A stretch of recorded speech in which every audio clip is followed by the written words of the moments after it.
kọ́lọ̀ ń ṣàánú gbogbo wa. Mi ò fẹ́ sọ̀rọ̀ tẹ́lẹ̀ lórí ọ̀rọ̀ Pastor Agbala Gabriel. Gbogbo bó ṣe ń lọ online pátápátá ni mo rí o. Mi ò kàn kí n fẹ́ dá sọ̀rọ̀ tí ò kí n ṣe tèmi ni o. Lákọ̀ọ́kọ́ ná, eléyìí tó yẹ kí n bá Pastor Agbala Gabriel sọ̀rọ̀ ní private, mi ò ní bá wọn sọ̀rọ̀ ní private because I have his special contact, but mi ò ní ṣe bẹ́ẹ̀.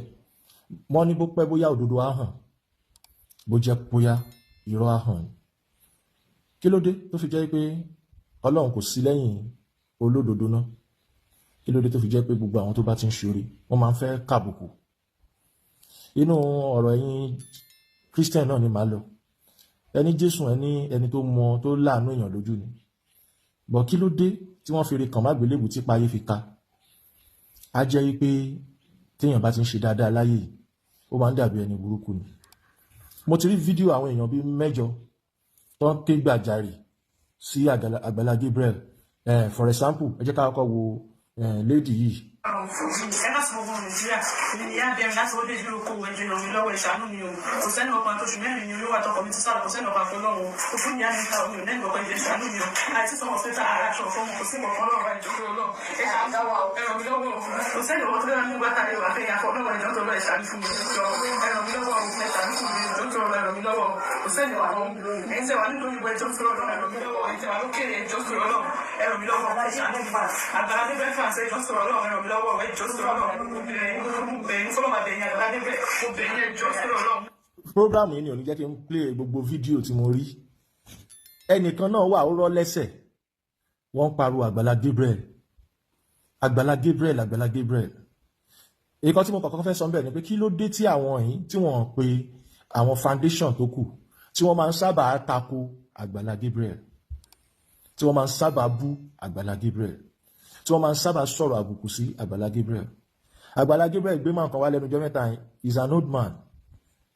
Ó ṣẹ̀ dé láti bóyá US àbí nǹkan mi mọ bó ṣe ṣàlàyé, because later àwọn èèyàn wá padà sọ pé man old man yẹn ń parọ́, because Agbala Gabriel padà kó àwọn family ẹ̀ wá, wọ́n dẹ̀ sọ̀rọ̀ oríṣiríṣi kẹ́ lè mọ̀ pé gbogbo nǹkan tó ń ṣẹlẹ̀ online ni mò ń follow, but mi nǹkan kí ń dá sí nǹkan tí ò kàn mí ni. But ọlá wípé lady báyìí sì kì í ṣe Agbala Gabriel ṣọ̀ṣì ló ń lọ, but nígbà tó ní problem Agbala Gabriel ló ń pariwo. Ẹlòmíì redeem camp ló ń lọ o, but kò pariwo bàbá Pastor Adébóyè toró mọ̀ báwọn yẹn ò ní dá wọn lóhùn. Kò pariwo bàbá Kúmúyì toró mọ̀ kí wọ́n ní dá wọn lóhùn. Àwọn tó tiẹ̀ jẹ́ pé ó lè gbéná wojú ẹkùn, ó lè gbéná wojú ẹkùn àwọn tá à ń sọ yìí, wọ́n lówó gbogbo nǹkan náà fi jù yàn lọ. Wọ́n ní private jet, wọ́n ní yunifásitì tágbára ẹ̀yìn tálákà òká. Wọn ò dárúkọ bàbá Oyèdépò, but the man that choose to be using his own tithe help people in the whole world. People still have liver to call this guy scammer. Please, let me first ask this question. Scammer for what? Agbala Gabriel, did you know I give you advice that mi sọ pé kẹ́ má ṣoore o. Mo ní ẹ fi tálákà sílẹ̀. Gbogbo ṣọ́ọ̀ṣì yín tí ẹ̀ tí ìkọ́ tẹ́ kọ́kù bí ilẹ̀ ẹ̀dìyẹ yẹn, ẹ̀ ṣe máa gba àwọn owó èyí tẹ́ fi kọ́ tán. Torí màá bú ẹ̀yin náà. Because àwọn èèyàn ń sọ yín lẹ́nu, àwọn èèyàn ń pè yín lólè nítorí pé ìjíhìn rere àmì Ọlọ́run ọba ni ẹ jẹ́, ẹni rere ni ẹ jẹ́. People was talking to you anyhow because àwọn jù yín lọ. Àwọn ti wọ torí pé ẹ ti sọjọ́ orí yín, ẹ wá rí pé ọmọdé ni yín lóòótọ́. Èèyàn lè jẹ́ ọmọdé kéèyàn dẹ̀ fi sí, ṣebí ọmọ kékeré ni bàbá wa àwọn Ọọ̀ni of Ifẹ̀, bàbá wa Aláàfin Ọ̀yọ́ tuntun, but wọ́n ti wà ní ipò àgbà tó jẹ́ pé ẹni tó bá wà ní 70 years máa tẹríba fún wọn. Ẹ lè sọ pé ọmọ kékeré ni Agbala Gabriel ní ọjọ́ orí, but ipò tí mánu yẹn wà ipò dáadáa ni.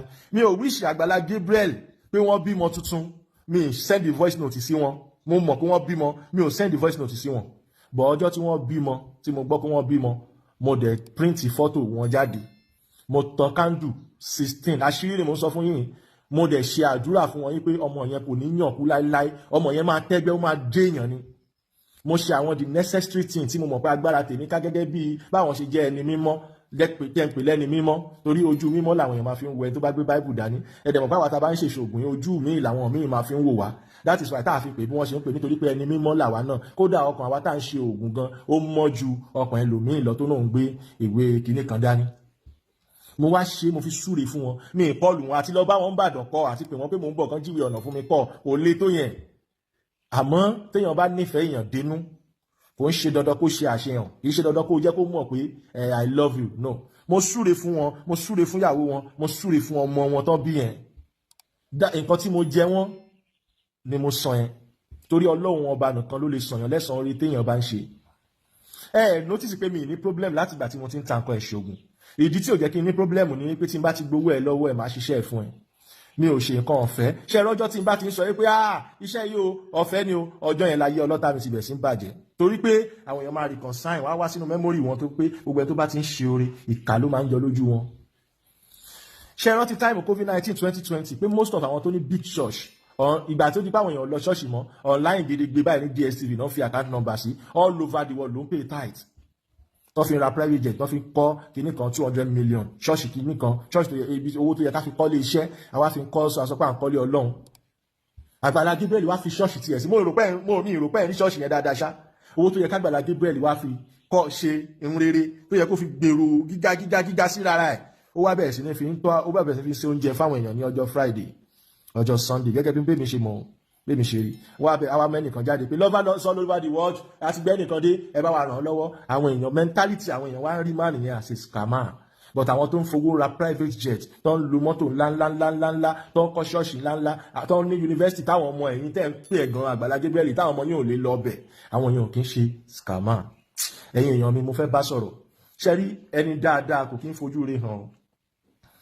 gbogbo ẹ̀yin tẹ́ bá ń support Agbala Gabriel mo fẹ́ sọ̀rọ̀ kan fún yín lénìí Ọlọ́run kò ní pa yín o màá sọ fún yín pé kẹ́ má dáwọ́ oore yẹn dúró nítorí pé oore wà nínú oore o ẹ lè ṣoore tán kó yẹ pé torí oore tẹ́ ń ṣe yẹn lọ́lọ́run náà fi ń ṣàánú ẹ̀yin náà kò yé yín èmi ò ní foundation o bọ̀ mo kàn nífẹ̀ẹ́ ẹni tó bá dáa ní gẹ́gẹ́ bí mo ṣe nífẹ̀ẹ́ bàbá mi olóyè Sunday Igboho torí mo rí nǹkan tán gbé lọ́wọ́ kó confam mo láìkí kéèyàn máa hùwà dáadáa báwa ò tiẹ̀ dáa ṣáfiwálẹ̀ fọlọ́run bọ̀ àwọn gbogbo ayé ló mọ̀ pé ìwà ta ò dáa o àmọ́ kò sọmọ ẹ̀dá kan láyé tí ò ní máa wá ta kiri òun lọ́rọ̀ àwa kíní tẹ́ ń wò yìí àwa lè mọ̀ dáa but àwa nífẹ̀ẹ́ àwọn tó dáa torí pé a rí pé àwọn tó bá ti dáa yẹn wọn àwọn náà máa ń face a lot of challenges nínú ayé kò yé èmi náà dáa níwọ̀n bá tèmi má fojú aláìdáa wò mí bọ̀ ẹ jẹ́ kí n lò ó bẹ́ẹ̀ torí èèyàn dáadáa ló máa mọ̀yàn dáadáa iṣẹ́ ìmọye pluggers tó ti jáde fún Agbala Gabriel ní body eating torí pé wọ́n rí tọmọ làkejì rò àwọn èèyàn tún pé Agbala Gabriel báyìí sì jẹ́jẹ́ lójókòó kí ló dé tí àwọn people yóò dárúkọ àwọn pluggers tán fún wọn ní body eating yẹn àwọn pluggers tán ní foundation tán náà ò jẹ́ kán láṣeyọrí lọ́jọ́ kan yẹn kí ló dé tán fún Agbala Gabriel ní body eating kí ló dé táwọn náà ò ṣèrànlọ́wọ́ tiwọn nígbà tán mọ̀ pé Agbala Gabriel o scammer ni o ẹ̀yin tẹ́ ẹ̀ kí ń ṣe scammer kí ló dé tẹ́ ẹ̀ bọ́ sí ipò yẹn kẹjẹ́ ká rí ìyanu rere Ọlọ́run lára yín pé nǹkan tí Agbala Gabriel kì í ṣe yìí o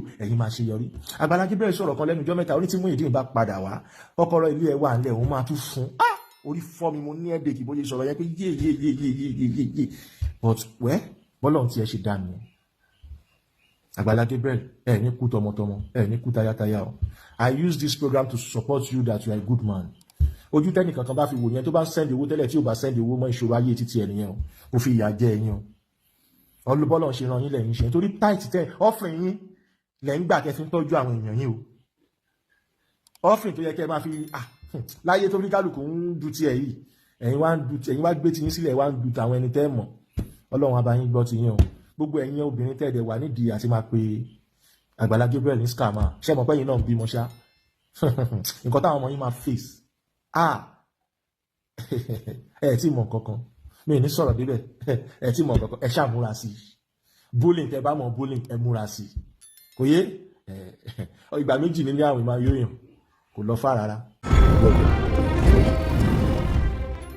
Yorùbá ló ní ayé lẹ̀san wà ọ̀run ògbèké kòkòkò báyìí là ń rọ́fà adití mo wùwá bí amọ́ mo pe gbogbo àwọn èèyàn sí àkíyèsí lórí ọ̀rọ̀ àwọn ọmọ ní ọ̀rọ̀ mímáa ṣe àdéhùn nǹkan tí wọ́n rò pé wọ́n ní tọ́mọ̀ pé wọ́n ní múṣẹ àti mímáa gba nǹkan lọ́wọ́ èèyàn sálọ àwọn abiagbà kankan mo wo fọ́tò wọn náà mo rí pé kò dáa fún wọn wọ́n wá bẹ̀ sí kọ́mẹ́ǹtì oríṣiríṣi bàtà àwọn èèyàn tán tọ́rọ̀ mi tètè yé tó jẹ́ pá bí amọ́ ni wọ́n tètè understand ni pé ẹni jáde láti wá ṣèkìlọ̀ ni torí pé ọ̀pọ̀lọpọ̀ challenges làwọn ọmọ nílé ní tí wọn mọ pàtó nǹkan gan tó ń ṣe wọn.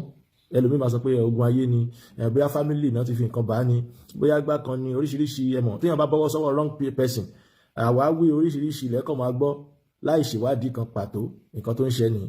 Ṣé rí ó láwọn kéèsì kan tí mo ti dá sí rí lórí ọ̀rọ̀ pé obìnrin ò tètè lọ́kọ, lórí ọ̀rọ̀ pé obìnrin kò tètè ní adé orí. Ẹlòmíì ti pé 35, kódà ẹlòmíì ti pé 40. Ìgbà tí n bá máa ṣe findings ẹ̀ tán màá wá rí i pé arábìnrin ó ti tajà ọ̀pọ̀ rí. Bọ̀ mo lè má sọ fẹ́lòmíì, mo dẹ̀ máa ń sọ fẹ́lòmíì pé ẹ ti fi ìgbà àárọ̀ yín ṣeré, ẹ ti fi adé orí yín, ẹ ti fi ṣàlè, ẹ ti fi ta tẹ́tẹ́. Nǹkan tó fà á nìyẹn o. Kì í ṣe pé kò sọkùnrin tó lè fẹ̀yìn o, àmọ́ ìgún àtèpè kò ní jàrún wa o. Mo dẹ̀ tún wá rí i pé kí ní program tí mo ṣe lọ́jọ́ yẹn ó ní nǹkan tó fà á. Mi ò ya dìdìrín débi pé kéèyàn wá gbé kéèsì wá bá mi kí n má wá lè ṣe findings kí n tó dọ́wọ́lé. Mi ò ya dìdìrín bí àwọn òpònú tó ń sọ pé did you find agbẹjọ́ ẹnìkan dá. Ẹ lọ wo kọ́mẹ́ǹtì yẹn rí pé ọ̀dẹ̀ òpònú wọ́n ṣì kù nínú ayé. Torí mẹ́sẹ̀gì tí mo give yẹn ó clear. Téèyàn bá pèèyàn sákìyèsí ìyẹn ò ń ṣe nǹkan tó bad. Torí pé téèyàn bá jẹ́ abiyamọ tí ò dẹ̀ fẹ́ kí aburú ṣẹlẹ̀ sí ọmọ ọlọ́mọ, torí pé oníkálùkù ló bímọ, á tètè pe àwọn èèyàn sí àkíyèsí gẹ́gẹ́ bí opportunity táwa ní pé táwa bá sọ̀rọ̀ ó tètè máa kárí ayé. Ẹni tó dẹ̀ mọ̀ nípa nǹkan yìí ó mọ̀ máa kí àwọn èèyàn nílò ní láwọn tó jẹ́ tiẹ̀. Torí àwọn followers mi ń sìn, èmi ń bẹ lọ́run ní kí followers mi raṣẹ́ àánú, kán raṣẹ́ ìgbéga, kán raṣẹ́ kíní. Èmi ò bẹ lọ́run kí followers mi ṣẹ̀ṣẹ̀ máa ra wẹ̀gún wèpè, àtúwọ̀ ayé, àtúwọ̀ ìdènà. Understand? Torí mi ò wish wọn bad, mi ò wish ẹ̀yin tẹ́ follow mi bad. Ìdí nìyẹn tó fi jẹ́ pé tọ́rọ̀ bá sáré tí n bá rí ọ̀rọ̀ kan tí mo dẹ̀ rí pé ó lè ṣe àwọn ọ̀pọ̀lọpọ̀ láǹfààní, màá bọ́ sórí mẹ́díà, màá tètè sọ. Ibi kìlọ̀kìlọ̀ là ń bá ìkòkò. Ṣé rí èmi Saheed Ire máa kìlọ̀ púpọ̀. Ó rárá arábìnrin kan nígbà tí mo sọ̀rọ̀ tí mo ègé sí pé kọ́ni kankan máa pè mí sọ̀rọ̀ Táyé Currency àti Pasuma tó ní wà máa.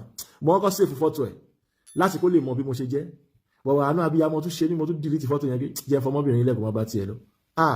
Orí péjì tẹ wà yìí lọ fà o. Mi ń ṣe social media orí Facebook ni. Nǹkan tẹ́ bá rí lórí Facebook. Saheed Ire ẹ wò mí dáadáa èmi nìyẹn o. Ó lọ fà gan. Ẹ mọ̀ pé táwọn abiyamọ tó bá fi ilẹ̀ sínú ayé pé kó máa dún. Táwọn abiyamọ yẹn wá lọ dúró sí géètì ọ̀run. Pé àwa wà ń bí, ìwọ wà ń bí, má wọ̀rí, a wà pẹ̀lú ẹ. Ó lọ fà o. Ó yàtọ̀ sẹ́ni tó lọ kọ́ṣẹ́ ìṣògùn, ẹni tó lọ kọ́ṣẹ́ awo. Ó yàtọ̀ síra o. Ó yàtọ̀ síra bámbàm. Kò yé wọ́n ní àkọ́bí ò kì í ṣe kinní kan. Àkọ́bí ni mí nílé bàbá mi o, lọ́dọ̀ màmá tèmi o. Kò yé àkọ́bí tèmi mo gbé bọ́dì tààrà ni, ọmọ second wife ni mí o. Tẹ́lẹ̀ mọ̀ pé téèyàn fi lè exist tó fi lè gíran báyìí tí confam ò bá sí lọ́wọ́ ẹ̀ fìrífìrí máa wà lọ́wọ́ ẹ̀. Èmi yẹn wá jáde mo wá ń ṣèkìlọ̀ wípé ẹ̀yin èèyàn mi ẹ sọ fún àwọn ọmọ yín pé àdéhùn tí wọn bá ti ní mú ṣẹ kán má ṣe, ẹni tí wọn bá ti ní fẹ́ kán má gbà kan lọ́wọ́ ẹ̀ kán má tàn. Mo gbà á ládùúrà fún yín pé mi ì rẹ̀ ní ṣe ládùúrà gan, mo pa láṣẹ ni pé àwọn ọmọ tẹ́ bí wọn ní dọmọrí gbà o. Nǹkan tí mo sọ yẹn lọ fà á. Ọ̀rọ̀ ilé kúrò nínú ọ̀rọ̀ ṣọ́ọ̀ṣì àti mọ́ṣáláṣí, wọn ò ní sọ fún yín bẹ́ẹ̀ yẹn, owó ìdá mẹ́wàá gbọ́dọ̀ pé tẹ́ bá ti wá mọ́ tẹ́ bá ti sá kò ní pè, wọn ò ní sọ fún yín láwọn bẹ́ẹ̀ yẹn. Bó ṣe ráwa àwa ò dájọ́ kankan sílẹ̀ o, ráṣẹ́ kó lọ wẹ̀ ni àwa gíran gan o. Mo ò dẹ̀ rẹ́dí àti dájọ́ kankan sílẹ̀ wojú mi. Mi ò rẹ́dí àti wọ sùntánà o. Mo gbàgbé láti lo earring ni o. Tí máa sọ fún yín pé ń bẹ lóko ló ń gẹ sọ fáwọn ọmọ yín pàápàá jùlọ àwọn ọmọbìnrin yín. Kò yẹ ẹ̀yin ọkùnrin náà sílẹ̀ o, give and take lọ ráyè o. Àláwọn kan ráyè sẹ̀, wọ́n ráyè, àwọn kan rẹ́dí àti fi 500 million wá 20 naira. Ẹ má lọ wo bẹ́yìn ṣe rí bẹ́yìn ṣe láhun. Àwọn kan wà wọn ní ahun, àwọn kan wà wọ́n gìràn, àwọn kan wà wọ́n fẹ́ mọ̀ nǹkan tó wà nídìí kòkò gangan pé alágbájá ṣẹ̀ mi, àmì ní dáríjì sẹ̀. Àgàgà ìràwọ̀ iná àti ìràwọ̀ erùpẹ̀ wọn kì í dáríjì yàn bọ̀rọ̀ o. Wọ́n yàwèrè, wọ́n sọ lórí gan o. Wọ́n lè gbé ọ̀rọ̀ 200 years sínú o. Èèyàn yàtọ̀ sí èèyàn o. Tí bá wá jáde tí bá wá ń kìlọ̀ tẹ́yìn kan wá bọ́ sọ́dá sọ comment section tẹ́ wá ń blame mi. Ta ló sọ fún yín pé mi ò wádìí? Ṣé rò pé ọ̀dẹ̀ bí ẹlòmíì ló pè mí ní ṣọ̀dẹ̀? So fún àwọn ọmọ tí ò bá ti kàgbákò, ṣe rí àwọn ọmọ kan wà nínú ayé tó yẹ pé ojú kòkòrò wọ́n ti lò wọ́n sáyé, wọ́n ti kú sáyé, wọ́n kàn ṣe ń rìn ni. Yes, kọ́lọ́ má fọmọ pa wá lẹ́kún. Òun lèmi ṣe wùwà abiyamọ tí mo ṣe bọ́ síta láti kìlọ̀ pé ẹ̀yin òbí wa, ẹ̀yin fáǹsì mi náà tẹ̀tẹ̀lé mi, àjọ ń jèrè ara wa. Ẹ̀yin náà ni mò ń bá, ẹ bá mi, màá bá yín. Ẹlòmíì gan nínú yín ó ń support mi. ẹ mọ̀ pé ẹni tó dúró tìyàn tó nífẹ̀ẹ́ èèyàn nífẹ̀ẹ́ kí tọmọ ẹ̀ náà bàjẹ́. Òun ló fa program tí mo ṣe lọ́dún ẹ̀ tí mo mú ṣìgìdì méjì dání. Òun ló fa o, mi ìfẹ́ kí táwọn ọmọ yín bàjẹ́ tó láwọn ọmọ yín tẹ́ bí àwọn àbúrò mi ni wọ́n o, àwọn ẹ̀gbọ́n mi ni wọ́n o, àwọn ẹ̀jẹ̀ mi ni wọ́n o. Mi rò pé mo lọ́mọ Ìgbò ní followers ń bí o. Tí bá ti wà lọ́mọ Ìgbò ní followers tí mo ráwọn Hausa ń bí báyìí, ọmọ Ìgbò tó lọ́mọ Ìgbò náà máa ń patronize mi. Kódà àwọn Igbos gan wọ́n ti máa ń help mi dáadáa lórí ọ̀rọ̀ tradition tó láwọn wọn kọlà tó kọ o. Nǹkan tó bá ti fẹ́ ṣe wọ́n máa ń gbówó lé wọ́n máa ṣe ní kò dàbí ẹ̀yin Yorùbá tó máa ń kọ́ rojọ́ o. Nǹkan tí mo ṣe confirm ẹ̀ pé mo ní Ìgbò bí nìyẹn. Tí bá ní other tribe ń bí bí àwọn kan fẹ́ máa gbọ́ tẹnu wa ni wọ́n lè jẹ́ informant. But ẹ̀yin Yorùbá, àwa Yorùbá àtàná yàtọ̀ sí Yorùbá tèmi. Olóyè kí n jáde kí n ṣèkìlọ̀ pé ẹ wo ẹ sọ fáwọn ọmọ yín, ẹ má bá mi argue. This message is not about argument, it's not about complaint. Mo ti ẹ̀rí wèrè kan tó sọ pé kíní kan àdó atakórè kò lè mọ́wọ́ ẹ̀wọ̀nú àdó ṣó yá wèrè ní ta ló ń bá parọ́ òwe yẹn tí bá ojú má jẹ́ reason matter ẹ̀. Mo ti blọ́ọ̀kù ẹ̀ náà atakórè kan kò lè mọ́wọ́ ẹ̀wọ̀nú àdó. Ẹlẹ́yẹ ni yá mi, ẹlẹ́yẹ ni yá mi, èmi gan fún ara mi gan mọ ẹlẹ́yẹ ni mí. Confirm. Gbogbo àwọn wèrè tẹ́ ń porúkọ wọn lé nìyẹn mi ò fọ́ fún wọn rárá, mi ní interest nínú wọn rárá nítorí pé bàbá wa Ọ̀rúnmìlà ni bàbá tó gbọ́n nínú tó gbọ́n ta. Ká dúpẹ́ lọ́wọ́ Ifá àfinimọ̀nà, Ifá àtọ́nisọ́nà. Ifá kò ní ṣì ẹ́ lọ́nà, Ifá kò ní torí owó ìdámẹ́wàá kó wá máa parọ́ fún ẹ, ó máa sọ tiẹ̀, ó máa bínú ló máa bínú, ó máa rẹ́rìn. Àwọn tó gbọ́ Fá dáadáa ẹ lọ notice wọn rí pé wọn kì í ṣalábòsí ẹ̀dá. Èmi wá kí n ṣe babaláwo, oníṣègùn ni mí o, but kókókó làárọ̀ fadi tí ẹ̀yin màmá mi ẹ̀yin bàbá mi message tí mo drop níjẹta yẹn clear. Ẹnì kankan ò ní right láti ẹ̀ sí ẹnì kan ní ṣe mo gba investigation. Ẹ sọ fáwọn ọmọ yín nílé kán má ṣìṣe, kán má kórìí burúkú wá bá yín kẹ́ ẹ má bàa máa sáré lọ́jọ́ alẹ́. Ìkan tí mo sọ nìyẹn kò lọ fà rárá. So ẹni tí yóò bá ti wá understand the message mi yẹn ajá tó fẹ́ sọnù ẹ̀ ni. Mo ní láti gbọ́ fèrè ọlọ́dẹ náà, àwa náà wá iṣẹ́ ta wá ní. Òye mo sọ kòwé kan mo níṣẹ́ ọlọ́spítà ní kó máa gbàdúrà kí èèyàn ṣe ààrẹ. Àwọn tó gbọ́n wọn bá ọ̀rọ̀ yẹn. Iṣẹ́ olópòsí ni pé kéèyàn kú. Iṣẹ́ oníṣègùn ni pé kéèyàn gbé iṣu wá náà. Òye oníṣègùn kò ní jẹ́ ìwé àkáǹtì ẹ̀, lóòótọ́ ó lè lò fúnra ẹ̀ náà tó bá níṣẹ́ tó ń ṣe bí irú àwa ẹ̀. But kò ní jẹ́ ìwé àkáǹtì, a máa fi túyàn lẹ̀, ìmọ̀ tó mọ̀ yẹn náà a máa fi táyé lóhùn ni. But èmi fẹ́ kó jẹ́ pé iṣẹ́ rere la máa bára wa ṣe, kò ń ṣe pé bóyá a ṣẹ̀ṣẹ̀ máa tú ọmọ kan lẹ̀, ọmọ kan lórí ọkọ kìíní kan kó má bàa di bẹ́ẹ̀ ló yẹ kí mi mú information yẹn wá. Ọmọ yín ò ní dá ọmọ rí gbá wọn ní sọ ọmọ yín mọ́lẹ̀ bí ẹran. Ọ̀rọ̀ tí mo sọ yìí lọ fà, ó kúrò lọ́rọ̀ Mẹ́kà àti Bethlehem o, inú ayé láyé wà o, ojú bá yẹn lọ. Wọ́n tó bá ti wá understand mi, sọ́kò ti lọ.